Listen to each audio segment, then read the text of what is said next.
এখানে আমরা যেটা মনে করি যে সরকার যেহেতু অন্তর্বর্তীকালীন সরকার, এখানে এই ধরনের স্টেপগুলো নিঃসন্দেহে আপনার কিছুটা সমস্যা তৈরি করবে। অ্যাট দি সেম টাইম আপনার মর্গ ভাতা তো কিছুটা ইনফ্লেশন বাড়াবে, কিন্তু সাধারণ মানুষের তাদের তো আপনার কোনো আয় বাড়ছে না, এটা একটা সমস্যা। তো এই বিষয়গুলোকে আপাতত আমার মনে হয় যে তাদের খুব বেশি প্রয়োজন ছিল না যদি বলে তারা আপনার দ্রুত নির্বাচনের দিকে যেত, যেটা আমরা বারবার বলে আসছি। যে প্রশ্নটা করা হয়েছে যে মূল বিষয়টা তো হচ্ছে জবাবদিহিতা নিশ্চিত করলে আপনার অনেক সমস্যাই সমাধান হয়ে যায়, যেটা আপনার একমাত্র একটা ইলেক্টেড পার্লামেন্ট ছাড়া সম্ভব নয়।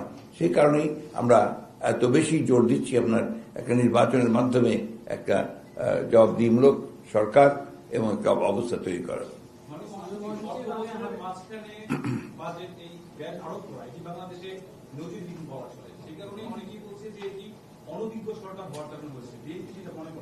কোনটা? ওটা তো বললাম, বলেছেন ওটা তো আমি যে একটু আগে বক্তব্যটা রাখলাম ইকোনমিক ম্যানেজমেন্টে, সেটা তো বলা হয়েছে। কিন্তু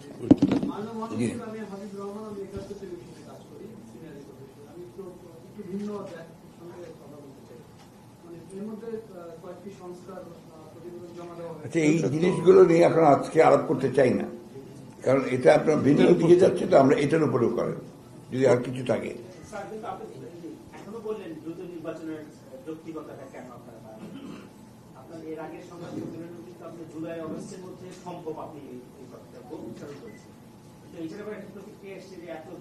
আমি এই জিনিসটা করতে যাচ্ছি না, আপনারা এটাই আসেন। আজকে অর্থনীতির উপরেই আসেন।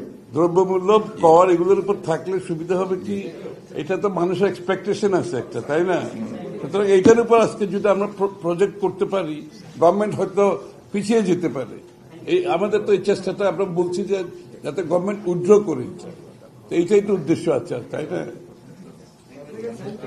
এখানে একটা জিনিস আপনাকে আমি অ্যাড করতে চাই, সেটা হচ্ছে যে আপনার যে ভয়ঙ্কর একটা মাথা ভারী প্রশাসন আছে, আপনার জানেন, সেটা অনেক বলেছেন। এটা কিন্তু অনেক বেশি আপনার মানে এটা আমাদেরকে সরকারকে তাদের দিতে হয়, বেতন দিতে হয়, এবং অপ্রয়োজনীয় খাতে আর প্রোডাক্টিভ খাতে এত বেশি অতীতে ব্যয় করা হয়েছে, কিন্তু সেইগুলো এখন থেকেই গেছে। যেমন আপনার এই যে স্কুলগুলো, যেগুলো স্কুলের কোনো প্রয়োজন নাই, সেই সমস্ত স্কুলগুলোকে আবার নতুন করে এমপিওভুক্ত করার আবার তদবির বাণিজ্য শুরু হয়েছে। এটা রিসেন্টলি আমরা দেখতে পাচ্ছি আর কি। যে সমস্ত জায়গাতে এখন কোনো টাকা পয়সা দেওয়ারই দরকার নাই, সেগুলোতে আবার টাকা পয়সা দেওয়ার ব্যবস্থা ইন্টারিম গভর্নমেন্টের একটা যোগ সাজস করে, দুর্নীতি যারা করেন তাদের যোগ সাজস করে এই সেক্রেটারিয়েট থেকে এগুলো চিঠি বের করে নেওয়া হচ্ছে। এটা আমার অভিজ্ঞতা থেকে বলছি আমি। দ্যাট ইজ, এটা তো বন্ধ করতে পারছে না তারা, কারণ ওই সেক্রেটারিয়েটে ওই পুরনো আমলের সমস্ত আমরাই থেকে গেছে এবং তারা জানে কৌশলে কি করে দুর্নীতি করতে হয়, তারা সেই কাজগুলো করে যাচ্ছে সবাই।